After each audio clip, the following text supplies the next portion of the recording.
Every time I get to see ET phenomena, it is amazing to me. It blows my mind.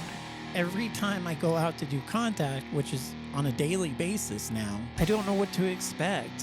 You know, I often doubt anything's going to happen, to tell you the truth, and then they blow my mind with some sort of orbit drop. If I didn't really see anything directly, I get home and I watch the video and I see all this shadow phenomena or weird lights that showed up. It happens all the time.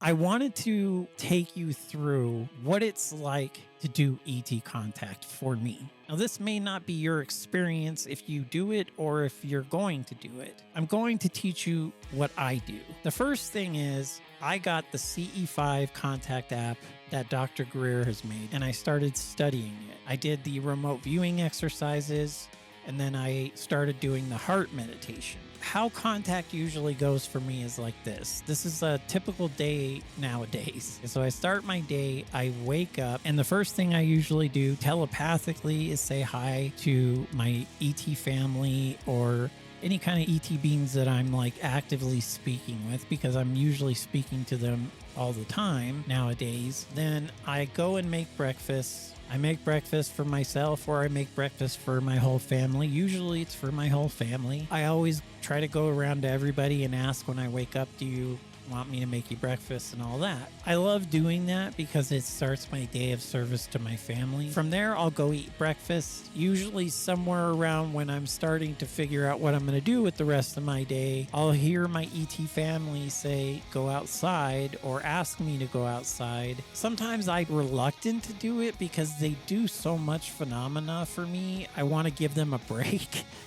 but a lot of times they'll be insistent about it. No, come out and see this. We want you to record this. So then I go outside to my porch. I'll ask them, should I bring my camera stand? And they say yes. So I bring my camera stand and I set up a shot and I ask them what direction. Usually they'll say west or east because the porch can't really do the other directions very well. I'll hit record and I'll stand out there for a few minutes.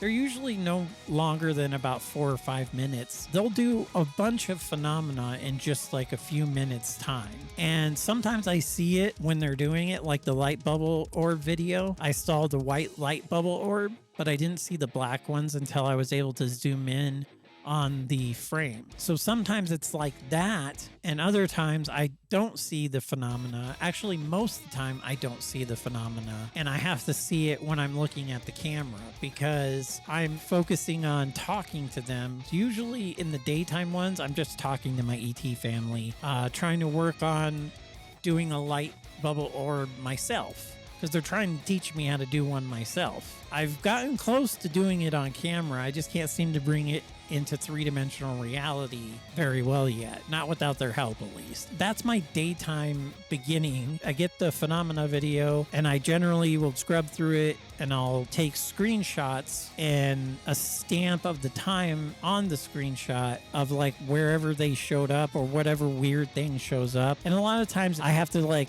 sort through all the bugs and all that, even though they've made it clear that the bugs are a part of the phenomena. And I even have a recent video where a bug turns into a light and then turns back into a bug and then turns back into a light and then turns back into the bug again. Just like my video where a shadow turns into a bat and then turns back into a shadow, which is funny because in the actual YouTube videos, I call it a bird because I thought it was a bird when I first saw it. But the more I've watched that clip, I realize it's a bat. It's not a bird in that video, but it turns from a shadow to a bat and then into a shadow, which of course, if you're like me, you're probably thinking of vampires and Dracula because it's a shadow and a bat. But trust me, they were just trying to do something cool. It has nothing to do with vampires or Dracula or anything like that. As my day goes and I'm either working for my gig work or I am working on one of these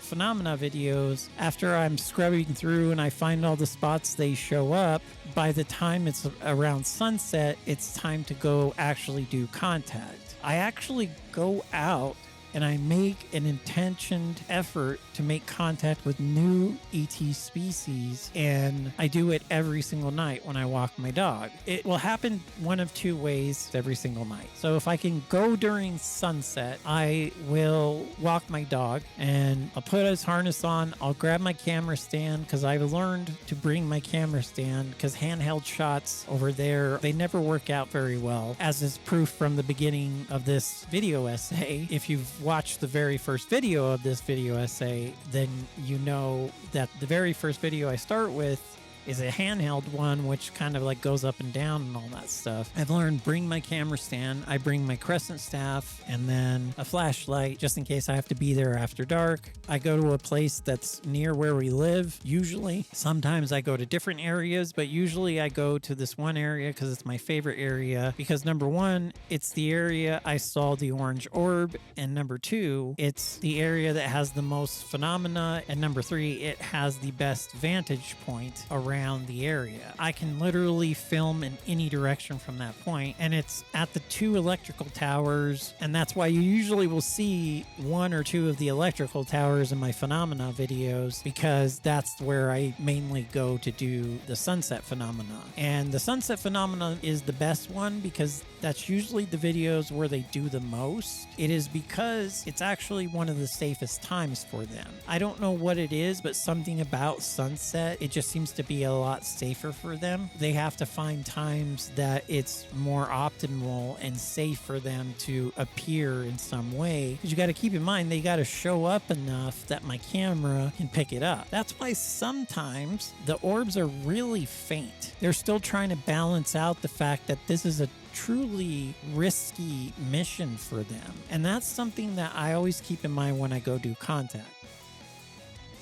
As I'm walking my dog, I'm usually working things out in my mind where I'm talking to one of my ET family. I get to the spot, and as I'm getting to the spot, I'm asking them, which direction do I need to film in? They will either tell me very clearly what direction, or it'll be all muddled, or it'll sound like two different directions and I can't seem to figure out what it is. When that happens, I have to calm myself down, clear my mind a little bit, and then re-ask the question. Usually by then, I figure out what the answer is, and then I set up the camera stand, I put the camera on there, I point it in the direction that they said. Sometimes, initially, it isn't good for what they want to do, so they'll tell me to move it. And recently I had it where they said to do west and then east. I just heard west and then I heard the word east. Once I set up the camera stand, we work together throughout while I'm there. They'll usually either ask me to step away from the camera or they'll let me be near it. Now, if they ask me to step away, it usually means that one of them are near and they're viewing the camera to see which phenomena will show up. And I think it has something to do with sometimes their cloaking stuff can make me feel uncomfortable. I can feel the vibration of it. I honestly don't know why they have me step away for sure. They've never really explained it. I just go with it and I respect what they ask me to do because they're showing up as a gift for me and I respect what they're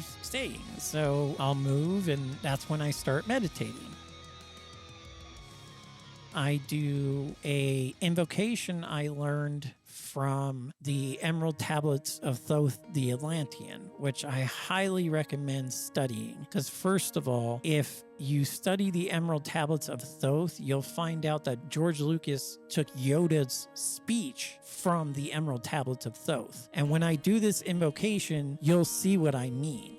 When I do the invocation, I'm usually standing up at the two electrical towers, but when I'm at the park, I'm usually sitting down. So if I'm standing up, I put my hands in a circle like this, and then I put them beneath my belly button. That's a practice that my old family therapist named Shelley Holiday taught me, and she was an amazing therapist, and may she rest in power. She taught me that to center myself. For me, it works, especially when I'm standing up. It almost instantly puts me into a state of meditation now. That's when I imagine myself in a room bound by darkness, and then I make a circle of light around myself, and then I raise my hands to the dark space above me, and then I call out to the light with these words: "Free thou my body with a spirit of life.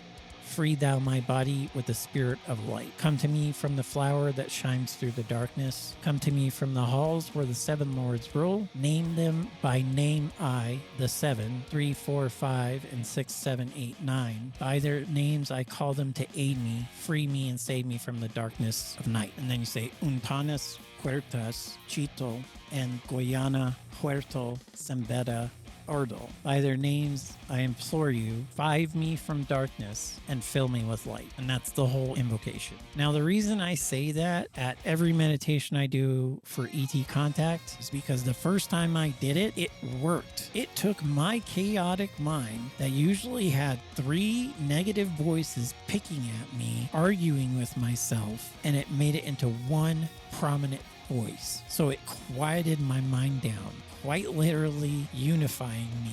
And it has given me more peace in my mind than I ever thought could be possible. And considering how chaotic my mind was, that is why I do it all the time. And I've gotten other blessings out of it that I am quite grateful for. I highly recommend, if you have a chaotic mind like me and you want to learn about how to open the light and the love within yourself, I highly recommend studying the Emerald Tablets of Thoth, because that is exactly what he teaches. And if you want somebody who really understands the Emerald Tablets, I highly recommend Billy Carson and getting his book, Compendium of the Emerald Tablets. So Billy Carson's Compendium of the Emerald Tablets actually breaks down Maurice Doriel's translation of the Emerald Tablets. It's got a lot of valuable wisdom. I'll give you an example.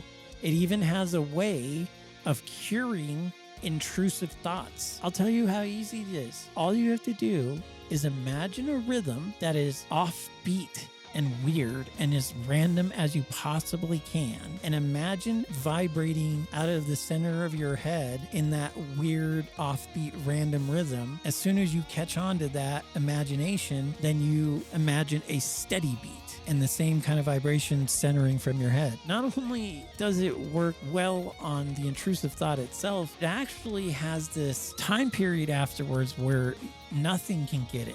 So it doesn't just work immediately. It has a way of protecting you from whatever causes intrusive thoughts. It says only to do that if you're sure they're not your thoughts. If it feels like they're coming from outside your mind, like you would never really think something like that, that's an intrusive thought. But if you recognize it as your own, you're just supposed to let it flow on by. That's it. Just let it flow on by. Okay, I thought that. Don't know why I thought that, but okay, I thought that. Now, the funny thing is the Emerald Tablets were written 36,000 years ago, and he knew about intrusive thoughts 36,000 years ago. So this is not a new phenomena. This has been going on for a while.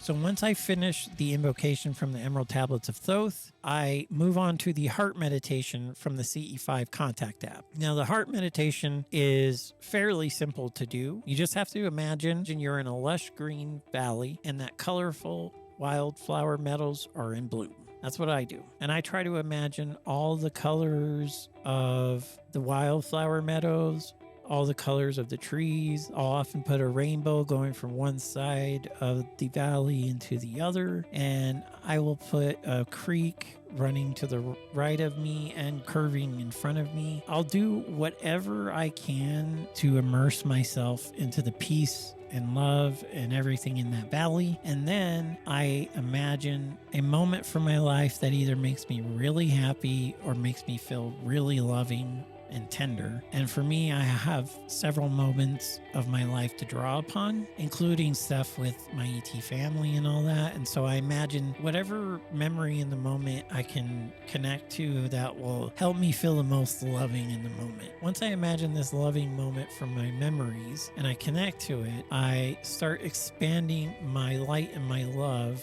to everything I can think of. And I usually start with my ET family. They're from the Pleiadian star system. I name them by name, the names that I know. I can't really pronounce their other names. It's usually the case for me. when it comes to any of the ET names. They'll tell them to me sometimes if I ask, and then they'll just give me a name that like I can say. So sometimes I try really hard. I honestly have a hard time speaking English, and honestly, the better I get in my mind, the better I can speak to them. I keep imagining my love expanding. Like I said, I start with my family. I start with my Earth family, my ET family, all the ET beings that I speak to. And how I do this is I constantly say, I radiate my love and my light to my ET family. I love you. I do this for like everybody I can think of. In the beginning, I mixed it up too. I go by what I'm connecting to and what I'm remembering in the moment. Sometimes I'll start with Mother Earth, radiate my light and love to Mother Earth. And I'll do the whole planet, and I'll do humanity, and I'll do everything unknown and known about the Earth. Always keep repeating that I'm radiating my light and my love, fully immersing myself into radiating my light and my love and expanding it slowly. Then I go to the solar system, and then I radiate my light and love to the Milky Way galaxy. And then as I'm doing all these things, I'm naming all the planets. I'm naming as many things as I can think of about the Milky Way galaxy. And I'm always saying known or unknown, just to cover all the stuff you can't think of. Really trying to include as many things as I can in my light and my love and radiate it to them. This is exactly from the CE5 contact app. This is what you're supposed to do to contact ETs, to put yourself in a space to contact ETs, is radiate your light and your love and expand it slowly throughout the cosmos until you get to the whole universe or the whole multiverse. For me, my last one is the all, or the source, the one mind that created all this, the thought that created all of this, however you want to think of it. So after I do the light and love meditation, I get to the point where I'm ready for contact, and I send an open invitation out to any ET beings for peaceful contact. I tell them I'm recording my camera. I offer them if they want to show up on camera in 3 dimensions. If they don't, that's okay too. They can show up however they want to. If they have a message for me, I try to tell them I'm an ambassador of Earth. I also got to remember to say I am an ambassador of light as well, because that is a new title I've been given, and I got to be respectful of that. I was given it by the ETs that my title is ambassador of light. After I do that and they show up, I usually try to get information from them. I had a message from the Cheerye. They're a ET species that is from the Orion Nebula. This is a species that showed up a couple days ago when I was doing ET contact. They say that the Cherokee name may come from them. That is what I was told. I don't know how true that is. They look like the stereotypical gray alien, they said. They're sort of cousins to the Zygorians, which is what Oblin is. Oblin is a Zygorian, which are the stereotypical gray aliens. They are basically the exact same thing. The analogy they gave me is it's the difference between a person from Britain and a person from Australia. So the message that they gave me for humanity is this: love yourselves, look inwards towards the light, love inwards. You do this by asking yourself inwards, ask why you believe what you believe, ask why you are addicted to what you do. This is the path of light. This is our message of light. That was the message from the Cheerye, from the Orion Nebula, and I love them. I can't wait to get to know them better. Oblin is an old friend from my childhood, and so are my ET family. When I was a kid, I actually was seeing a psychiatrist for everything that was happening to me at 8 years old that I mentioned in part 2, and the psychiatrist asked me to draw what I saw. And I remember drawing a family of aliens. Throughout my entire life, I thought, because it was the only memory I actually held on to. For some reason, all the other memories related to everything that happened got erased. But this one memory that was of a family of aliens. I drew a 4-member family of yellow light beings. They were silhouettes of people and they were yellow. So I drew the smaller ones and I drew 2 bigger ones. Like I said, it was a memory that I held on to all these years. It never made sense to me. I thought I was drawing my Earth family, which was my mom, my dad, me, and my brother. And I was saying that we were not human beings somehow. I would find out during ET contact that my ET family was actually those beings that I was drawing. It was actually my Pleiadian ET family. My mom, my dad, my sister, and my younger brother. And I didn't know about them because my memories got erased from what happened to me when I was 8 years old. Now that I've given you an idea of what ET contact is like, I hope you take a chance for yourself and you open yourself up to it, because to tell you the truth, I truly believe it's the only way we could save the planet. And according to them, we're on track. I love you and I radiate my light and love to you. I am you.